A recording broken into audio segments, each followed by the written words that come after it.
मैं आज सचमुच बहुत अभिभूत हूँ कि all India Mahapadma community educated association ने आपके बीच मुझे अपने अनुभव शेयर करने के लिए आमंत्रित किया, अवसर दिया। इसके लिए मैं इस संगठन के प्रति कृतज्ञ हूँ। अभी आदरणीय अवधराज शर्मा साहब ने संक्षिप्त रूप से मेरे संघर्ष की चर्चा की और बताया कि किस प्रकार से हमने अति पिछड़ों के लिए कांग्रेस के स्पेशल मैनिफेस्टो में जगह दिलवाया। उसकी थोड़ी सी मैं चर्चा करना चाहता हूँ। लेकिन सबसे पहले मित्रों, महापद्म सम्राट महापद्मनंद मगध साम्राज्य में पैदा हुए थे। मैं उसी धरती से आया हूँ, परंतु अफसोस की बात है कि बिहार तथा उसके नजदीकी क्षेत्र में आज महापद्मनंद को जानने वाले की संख्या नगण्य है। लेकिन उत्तर प्रदेश के कर्मवीरों ने, यहाँ के सामाजिक प्रोधाओं ने जिस प्रकार से संगठन करके पिछले 26 वर्षों से महानंद के ऐतिहासिक कृतियों को आपके बीच में लाने, प्रचारित करने और आपके मन में अपने अतीत के गौरव को पुनर्जीवित करने का प्रयास किया है, इसके लिए उत्तर प्रदेशवासी विशेष रूप से बधाई के पात्र हैं। मित्रों, नंदवंशियों में प्रतिभा की अभाव नहीं है। ये आज की बात नहीं है। मैं थोड़ा सा इतिहास बताना चाहता हूं। सिद्धार्थ गौतम बुद्ध के जो 5 प्रमुख अनुयायी थे, उनमें से एक उपाली थे और उपाली ने बुद्ध दर्शन को त्रिपिटक के रूप में संयोजित किया, शुद्ध लिपिबद्ध किया, जो आज हमारे आपके बीच एक बुद्ध दर्शन का अनुकरणीय ग्रंथ है। उसके कालखंड में आते हैं तो महापद्मनंद के बारे में आप जानते हैं। और इस प्रकार से अगली पीढ़ी में, जो आज का आधुनिक पीढ़ी में आपके बीच कर्पूरी ठाकुर जी हैं, जो गुजरी के साथ थे, परंतु अपनी मेहनत, अपने राजनीतिक क्षमता और अपनी दक्षता से न केवल बिहार में बल्कि इतिहास के पन्नों में अपना नाम अमर कर दिया। आपके बीच में नायक बन गए। मित्र, वहीं तक बात सीमित नहीं है। आप भिखारी ठाकुर जी को जानते हैं, एक लोक मंच कलाकार थे। उन्होंने लोक संगीत में एक नई विधा का इजाद किया, एक नई विधा का सूत्रपात किया, जिसका नाम है विदेशिया। और विदेशिया में यहाँ के महिलाओं का दर्द है, यहाँ के गरीब तबके मजदूरों की पुत्रियों का दर्द उन्हें संजोया, जो आज से 50 साल पहले उन्होंने लिखा। आज भी काव्य ही रचना है, आज भी सभी लोग उसके अनुभव से अभिभूत हैं। मित्रों, ज्यादातर आप में से सभी लोग हमसे परिचित हैं, लेकिन कुछ नए अलीगढ़ के निवासी होंगे जो पहली बार हमको देख रहे हैं। मैं उनको थोड़ा अपने बारे में बताना चाहता हूँ। मित्रों, जब मैं 8 साल का था, छोटी उम्र में, तो मेरी दोनों आंखें रोशनी चली गई। यानी बाल्यकाल में ही मैं पूरी तरह नेत्रहीन हो गया। मेरे पिताजी अनपढ़ थे, रेलवे अस्पताल में चपरासी थे। हमारी आर्थिक स्थिति पहले ही थी बहुत बदतर थी, लेकिन नेत्रहीन होने के बाद आप जानते हैं कि एक माता पिता के ऊपर क्या दर्द होता होगा, कैसा एहसास होता होगा। इसलिए बचने के लिए उन्होंने अपनी ओर से पूरा प्रयास किया कि बड़े से बड़े चिकित्सक को दिखाकर मेरी रोशनी ठीक हो जाए। इस क्रम में मित्रों, मेरी आंख की रोशनी तो नहीं लौटी, लेकिन मेरे पिताजी गरीबी और गुर्बत के दलदल में फंसते चले गए, बीमार हो गए, गंभीर बीमारी से ग्रस्त हो गए। लेकिन उनके मन में एक अभिलाषा थी, नंदवंशी चाहे वह शिक्षा प्राप्त करे या ना करे, उनके अंदर एक अद्भुत प्रतिभा होती है। मेरा पिताजी पूरी तरह पढ़े, फिर भी उन्होंने महसूस किया कि किसी तरह अपने बच्चे को शिक्षा दीक्षा दें कि जीवन में कुछ अपना इंडिपेंडेंट स्थान हासिल कर सके, रोजी रोटी कमा सके। उन्होंने मेरी पढ़ाई की व्यवस्था की। तब उनका वेतन मात्र 70 रुपये था। ये घटना 1962 की है। उनका मासिक वेतन मात्र 70 रुपये, लेकिन पिताजी ने अपनी कमाई की 60% हिस्सा मुझ में झोंक दिया और उनके वजह से शायद आप जानते होंगे, पढ़ते लोग, मैंने पढ़ा लिखा पटना विश्वविद्यालय जो हिंदुस्तान के 7वां विश्वविद्यालय है, मैं वहाँ का प्रोफेसर बना और देश के पहले नेत्रहीन व्यक्ति हैं जिन्होंने अंग्रेजी विभाग में विभागाध्यक्ष पद प्राप्त किया। इतना ही नहीं मित्र, मैं बिहार लोक सेवा आयोग का सदस्य होने वाला देश का सबसे युवा तथा देश का पहला नेत्रहीन व्यक्ति था। मैं 32 साल की उम्र में लोक सेवा आयोग का मेंबर बना। मेंबर बनना बहुत बड़ी बात नहीं है मित्रों, मेंबर कोई भी हो सकता है, लेकिन बड़ी बात क्या है, एक घटना के बारे में आप लोग केवल थोड़ा सा बताना चाहता हूँ। बिहार लोक सेवा आयोग में अति पिछड़े इंजीनियर का 100 पद था, अति पिछड़े इंजीनियर का। लेकिन उस समय के मुख्यमंत्री जी अति पिछड़े के अधिकार को पिछड़ा वर्ग से भरना चाहते थे, बल्कि उन्होंने भर भी दिया। मैंने कहा, प्रतिरोध चिट्ठी लिखा, आयोग का मेंबर था। बिहार लोक सेवा आयोग में टोटल 11 मेंबर थे। 10 मेंबर मुख्यमंत्री जी के पक्ष में फैसला किया और अति पिछड़े के इंजीनियर का हिस्सा पिछड़े वर्ग के इंजीनियर से भर दिया। लेकिन मैंने हिम्मत नहीं हारी। मैंने कड़ा डिसेंडिंग नोट लिखा, चेयरमैन को लिखा कि अति पिछड़े के लिए जो हिस्सा है इसके अगले 3 भर्ती वर्ष तक अग्रणी करना है और तभी किसी अन्य वर्ग को दिया जाएगा। और इसकी कॉपी हमने अति पिछड़ा का संगठन था, छात्र संगठन, उसको हमने दे दिया और कहा तुम हाई कोर्ट में केस करो और हमको इसमें एक प्रतिवादी बनाओ। और ऐसा है हुआ मित्र, मैं कोर्ट में गया, बहस किया और 35,000 जुर्माने के साथ अति पिछड़ा का हिस्सा वापस लिया और 100 इंजीनियर के वहां बहाली हुई। लालू जी बहुत नाराज हो गए, उनको लगने लगा कि मेरी पुष्टि मुझे क्यों। उन्होंने पटना हाई कोर्ट में मुकदमा कर दिया।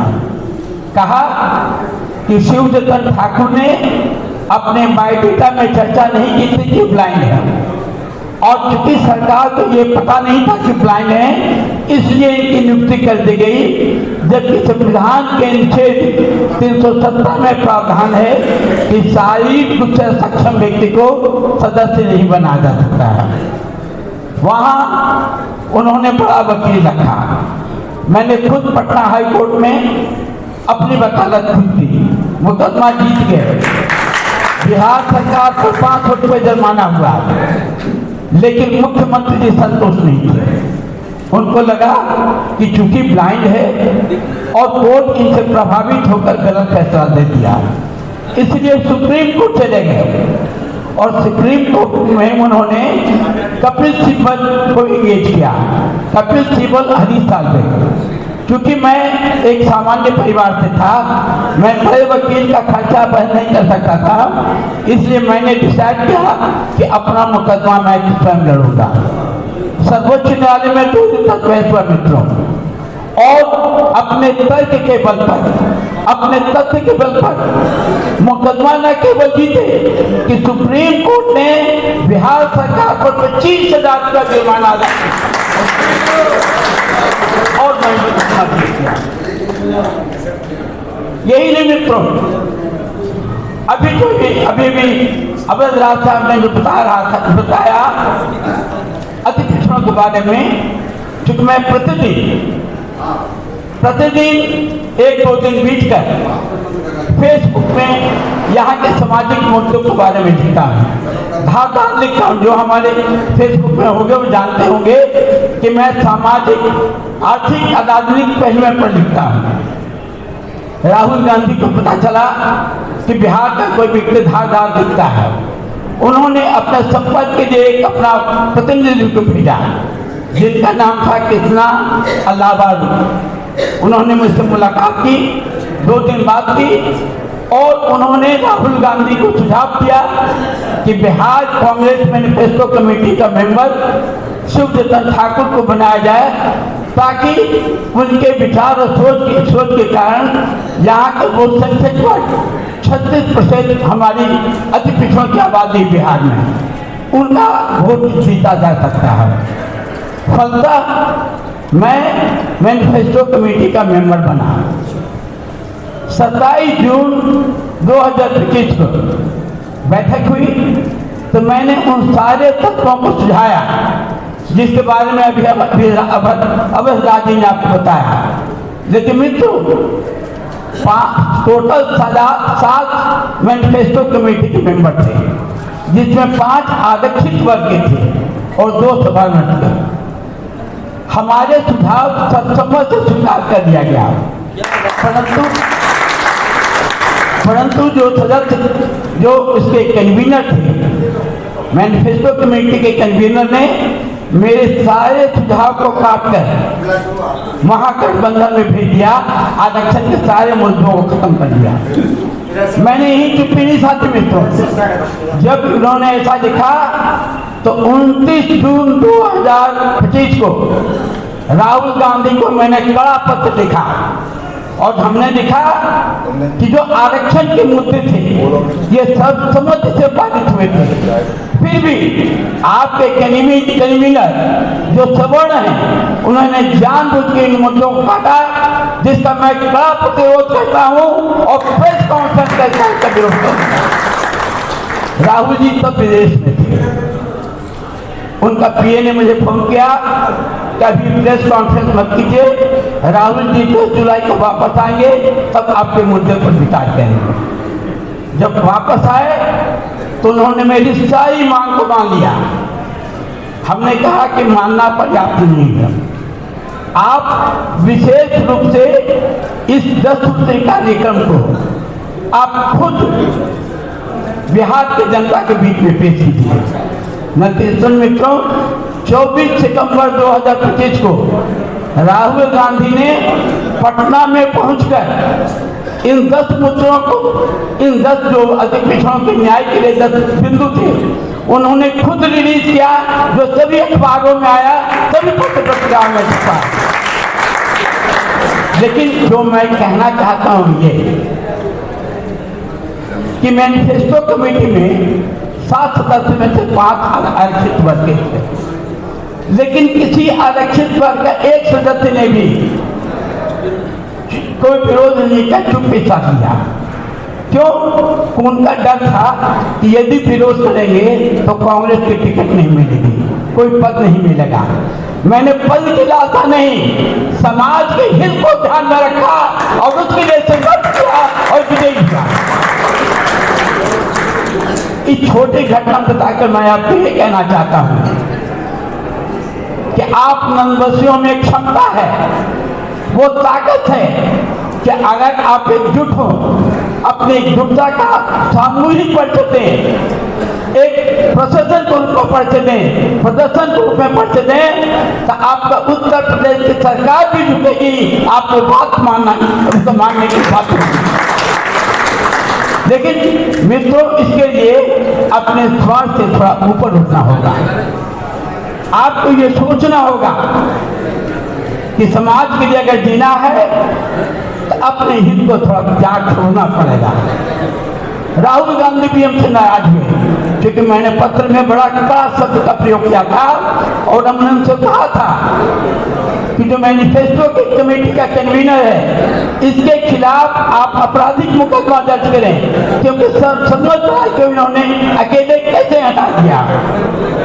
मेरे क्रांति बस से राहुल जी भी सत्ते में आ गए। मित्रों, अगर नंदवंशी एक साथ जुटकर अपनी एकजुटता पर देंगे तो केंद्र सरकार भी आपके सामने झुकेगी और आपको गले से गला लगाएगी। लेकिन आपको एकजुट होने की जरूरत है। बिहार में एक मलाह का बेटा, आप जानते होंगे, मुकेश साहनी, उन्होंने केवल एक बार अपने संसाधन से पटना में 50,000 लोगों का भीड़ इकट्ठा किया, प्रदर्शन किया।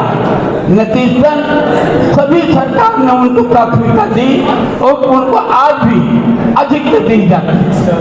इसका दूसरा उदाहरण एक इंद्रजीत प्रसाद गुप्ता है, आईपी गुप्ता, एक पान जाति होती है जिसको आप यूपी में कोडी बोलते हैं। कोडी को बिहार में तांती ततवार पान कहा जाता है।